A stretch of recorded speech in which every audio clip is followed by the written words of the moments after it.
This is my Team Losi LST converted from nitro to electric.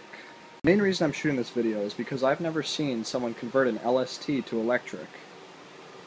The first thing you'll probably notice about this LST is it has the Proline Silverado shell meant for 1/8 monster trucks, because the stock shell kind of died.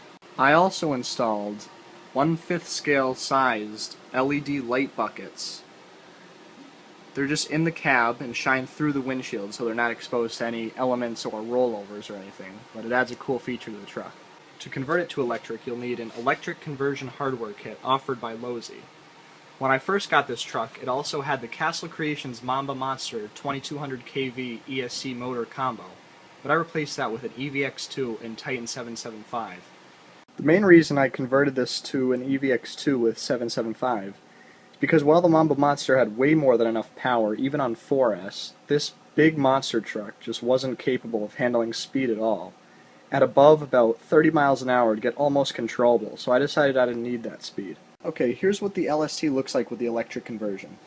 You'll notice the ESC mounting plate mounted directly above the transmission, and the battery area, where it includes 4 Velcro straps to secure LiPos or nickel metal hydride batteries.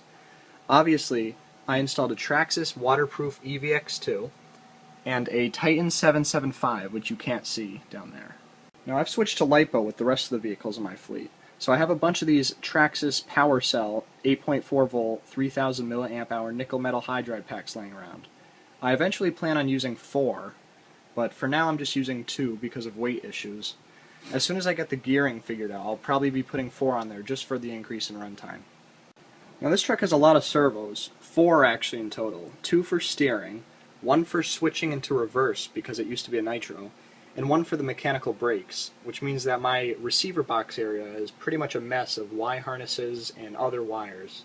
Now this truck is massive. Here it is next to a standard 1/10 scale size buggy. It's probably about 3 or 4 times the size and easily weighs 5 or 6 times as much with the double deck aluminum chassis. Now because the truck weighs so much, Losi had to do something different than just 1/10 scale shocks, obviously. And instead of doing something like Traxxas did with the max size trucks, which is 2 shocks per tire, they just put 1 extremely large aluminum big bore shock per each tire. Now these shocks are huge as seen compared to a normal 1/10 shock, and to fill up all 4 of them takes almost 2 whole bottles of shock oil. I also have sway bars on the rear, which helps a lot with stability.